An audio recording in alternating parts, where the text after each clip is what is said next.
శివ ఏంట్రా ఏమైంది? ఏం లేదురా.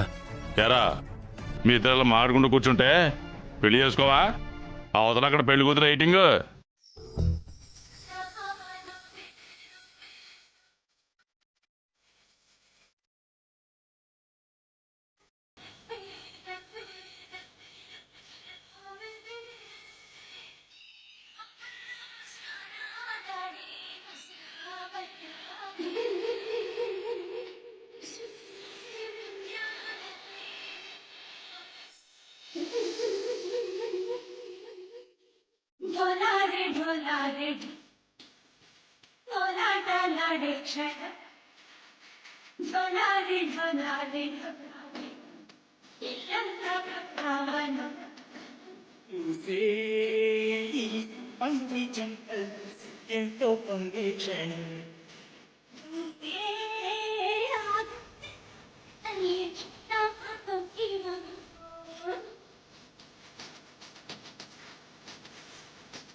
పెద్దమ్మా సూపర్.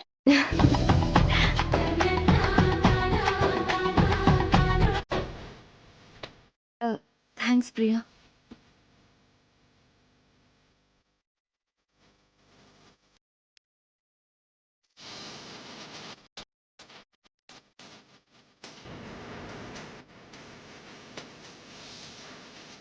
ఒరే రాము, పేట్ల మీద కూర్చోడానికి ఇంకెంత టైం ఉందో పంతులు గారిని కనుక్కుని వస్తాను.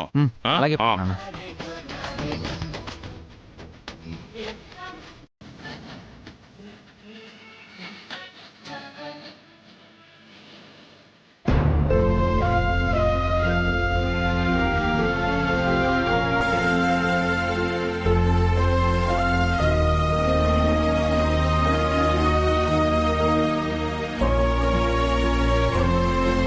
ఒరే శవా, ఏమైంది నాన్న? అదే నిన్ను అడుగుదామని వచ్చానరా. మా వదిన పుట్టినరోజుని బాగా చెయ్యాలి అన్నావు. ఆ పుట్టినరోజు నాడు మళ్ళీ రామ్గాడికి గీతమ్మకి పెళ్లి చేస్తాను అన్నావు. చేస్తున్నావు. ఇదంతా నాకు ఆనందం, రామ్గాడికి ఆనందమే. నాకు తెలిసి గీతమ్మ కూడా సంతోషంగానే ఉండుంటది. కానీ వీటన్నిటికీ కారణమైన నీలో మాత్రం ఆ సంతోషం కనబడడం లేదురా. అదేం లేదు నాన్న. రేయ్, నేను నీ తండ్రినిరా. బిడ్డ ఆకలితో ఏడుస్తున్నాడో బాధతో ఏడుస్తున్నాడో తల్లికే కాదురా, తండ్రికి కూడా తెలుస్తుందిరా. నిన్నటి నుంచి చూస్తున్నానురా. సంబరం జరుగుతుంది, కానీ నీలో ఆ హుషారు లేదు. పెద్ద పండుగ చేస్తున్నావు, కానీ ఆ సంతోషం నీలో కనిపించట్లేదు.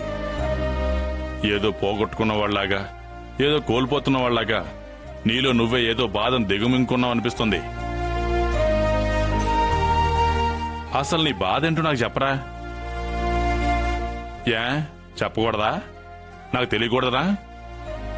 నిజమే నాన్న. చెప్పుకోవడానికి ఇప్పుడు నువ్వు తప్ప నాకెవరున్నారు?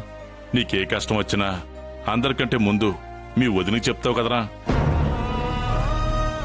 పోనీ నాకు చెప్పినా ఏం ఉపయోగం లేదని నువ్వు అనుకుంటే నీ ఇష్టం. నీ బాధ కారణమేంటో మీ వదినికి చెప్పరా. ఈ బాధ వదినికి చెప్పుకోలేనన్నా. ఎందుకంటే వదిన్ని నేను బాధ పెట్టబోతున్నాను.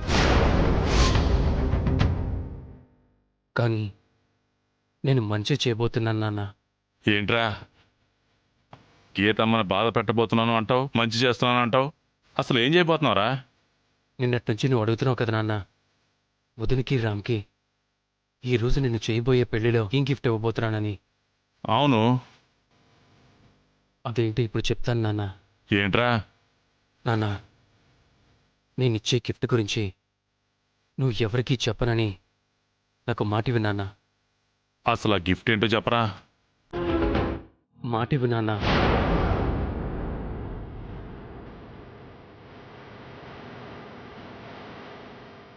ఈ మాట తీసుకోవడం ఏంటి? ఈ సస్పెన్స్ ఏంట్రా? నీ కళ్ళలో కన్నీళ్ళేంట్రా? అసలు ఏం జరుగుతుంది? ఏం చేయబోతున్నావురా? ఇన్నాళ్ళు నా దగ్గర కూతురుగా పెరిగిన లోకేశ్వరిని ఇప్పుడు తన తల్లి దగ్గరికి చేర్చబోతున్నాను నాన్న.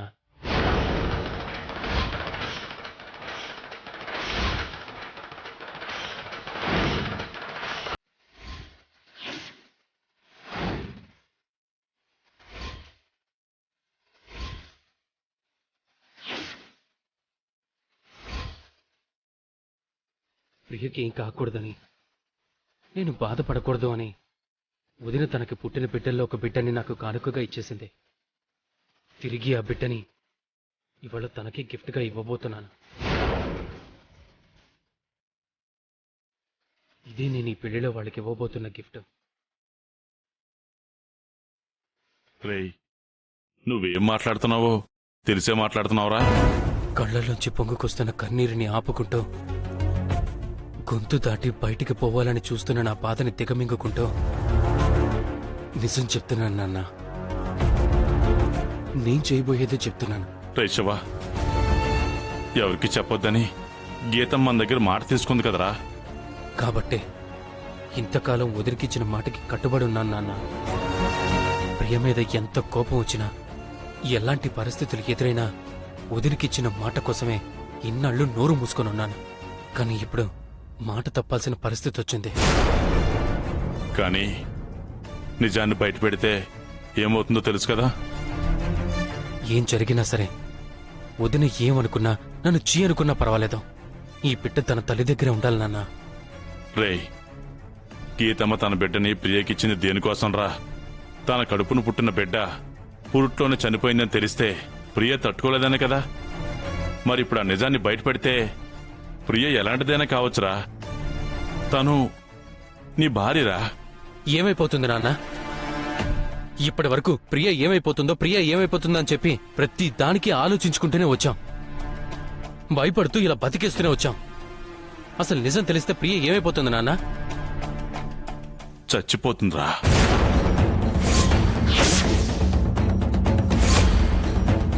కానీ నిజాన్ని దాచిపెట్టి ప్రియని ఇలానే వదిలిపెట్టామనుకో, ప్రియ పెట్టే టార్చర్కి వదిలి చచ్చిపోతుంది నాన్న. అది మీకిష్టమేనా? తన మంచితనంతో మమ్మల్ని అమ్మా నాన్నలు చేయడానికి ఆ తల్లి చేసిన త్యాగానికి ఫలితంగా ఇప్పటివరకు ప్రియ ఏమిచ్చింది? తన కడుపును పుట్టిన బిడ్డను తనకి కానిదాన్లా పెంచింది. భగవంతుడి దయ వల్ల లోకేశ్వరి మారింది. లోకేశ్వరి స్లిమ్ అవ్వాలని వదిన కళ్ల ముందే లోకేశ్వరిని పస్తులు పెట్టింది. తన కడుపును పుట్టిన బిడ్డ అమ్మా ఆకలి అని ఏడుస్తుంటే తట్టుకోలేక ఏంటిది అని అడిగినందుకు తిరిగి గొడవ పెట్టుకుంది. అయినా నేనేమీ మాట్లాడలేదు. కాని ఇప్పుడు లోకేశ్వరి మీద వదిన పెట్టుకున్న ప్రేమని అవకాశంగా తీసుకుని డబ్బుల కోసం వదినని బ్లాక్మెయిల్ చేయడం మొదలుపెట్టింది. ఏంట్రా నువ్వనేది? అవునాన్నా, ఇది బ్యూటీ పార్లర్ పెట్టడానికి కావాల్సిన 10 లక్షలు వదిన కట్టడానికి ఒప్పుకుంది. కాదంటే లోకేశ్వరిని ఇంటి నుంచి, నీ కళ్ల ముందు నుంచి తీసుకెళ్లిపోతాను అని అంటుంది. వదిన ప్రియ కాళ్ల మీద పడి క్షమాపణలు అడగాలంట. దేవతలాంటి వదిన్ని రాక్షసిలా మారి ప్రియ ఏడిపించుకొని తింటుంటే చూసి తట్టుకోవడం నా వల్ల కాదు నాన్న. అసలు వదిన ప్రియకి ఎందుకు తలవంచాల్సి వస్తుంది నాన్న? లోకేశ్వరి కారణం వల్లే కదా. లోకేశ్వరిని చూడకుండా వదిన ఉండలేదు అన్న ఒక్క వీక్నెస్ కారణంగానే కదా ప్రియ వదిన ఆడుకుంటుంది. అసలు లోకేశ్వరి తన కూతురు కాదు, మా వదిన కూతురు అని తెలిస్తే అప్పుడు ప్రియ వదిన్ని ఏం చేయగలుగుతుంది నాన్న? అందుకే ప్రియ అరచగాల్ని భరించలేక, ప్రియ కారణంగా వదిన పడుతున్న టెన్షన్ని కష్టాల్ని చూడలేక ఈ నిర్ణయం తీసుకున్నాను నాన్న. ఇప్పుడు చెప్పు నాన్న, నేను తీసుకున్న ఈ నిర్ణయం తప్పంటావా? రేయ్, తప్పు అని చెప్పలేను, కరెక్టు అని సమర్థించలేనురా.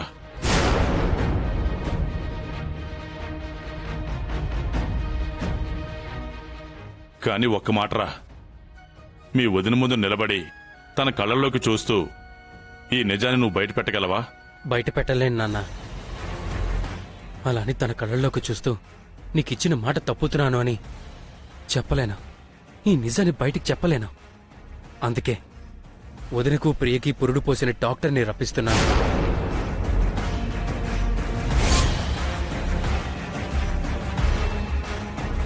ఏంటి వీళ్ళిద్దరు ఇక్కడున్నారో?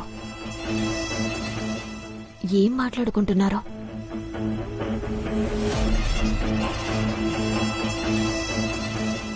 తనొచ్చి ఈ నిజాన్ని బయట పెడుతుంది. ఇంతకాలం మన గుండెలు దాచుకున్న బాధ తను చెప్పే ఒక్క మాటతో బయటపడిపోతుంది. ఇన్నాళ్ళు నిజాన్ని దాచి దాచి ఈ గుండె బరువెక్కిపోయింది. ఇక బరువు దిగిపోతుంది. మనసు తేలికైపోతుంది. తేలిక కావడం కాదురా, ఇంతకు పదింతలుగా బాధతో నిండిపోతుంది. లోకేశ్వర్ అంటే నీకెంత ఇష్టమో నాకు తెలీదురా.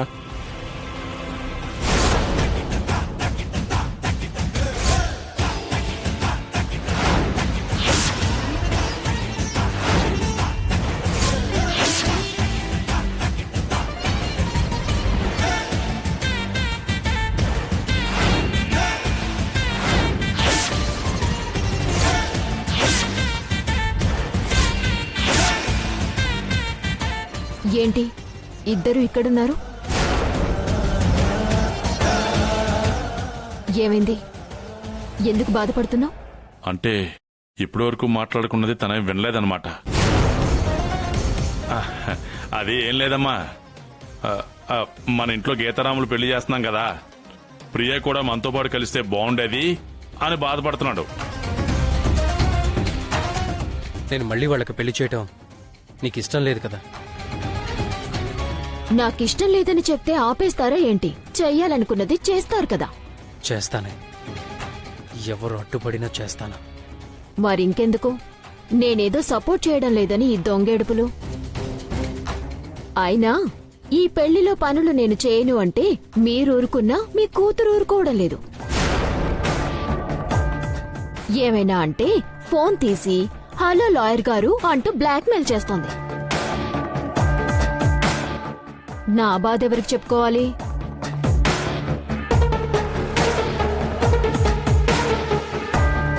అమ్మా, ముహూర్తానికి సమయం అవుతోంది, తొందరగా తీసుకురండి. రేయ్ పద, వాళ్ళని తీసుకొద్దాం. నువ్వు లోపలికి వెళ్ళి నాన్న, నేను వస్తాను.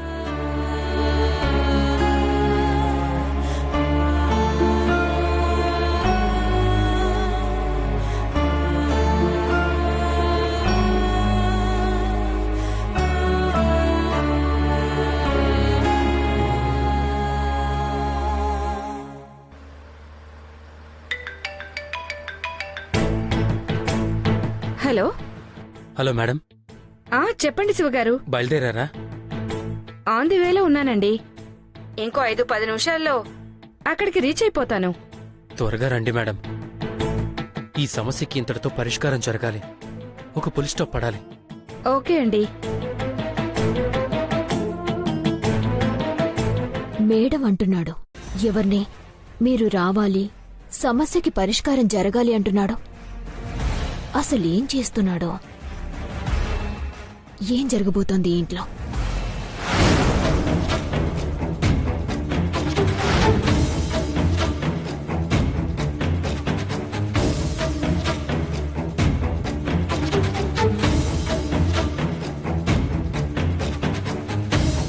అమ్మా, వాళ్ళని తీసుకురండి. పంతులు గారు, ఇప్పుడే తీసుకొస్తాం. అలాగే బాబు. రానన్నా.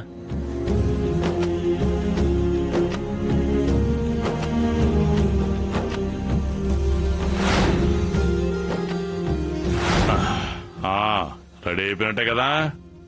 అయిపోయింది కదా నాన్న. రా.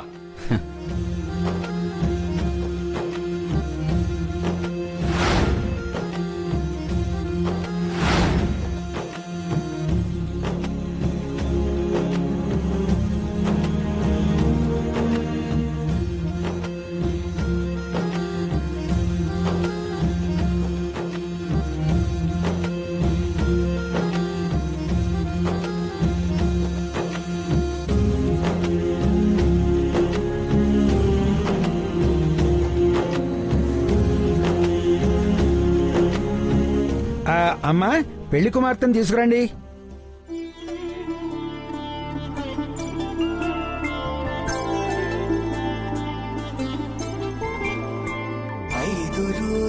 పెళ్లి అమ్మండి పెళ్లి తొలి చూపులే లేని తెలుగింటి పెళ్లి వరుడు కోరిన పెళ్లి రామయ్య పెళ్లి వధువు ఎవరో కాదు సీతమ్మ తల్లి.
మేఘాల్లో సన్నాయి రాగం మోగింది, మేళాలు తాళాలు వినరండి, సిరికి శ్రీహరికి కళ్యాణం కానుంది, శ్రీరస్తు శుభమస్తు అనరండి.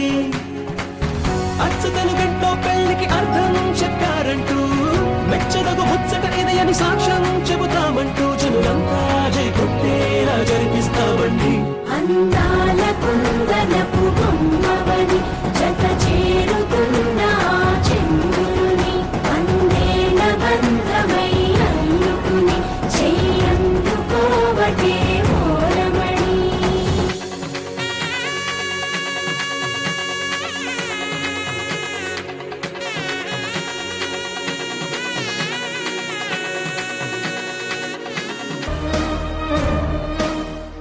శివ, ఎవరి కోసం ఎదురు చూస్తున్నట్టున్నావు? అదేం లేదే. నాకు తెలుసు. ఇందాక ఎవరితోనో మేడం అని నువ్వు ఫోన్లో మాట్లాడ్డా నేను విన్నాను. ఓహో, చాటుగా వినే అలవాట్లు నీకింకా పోలేదన్నమాట.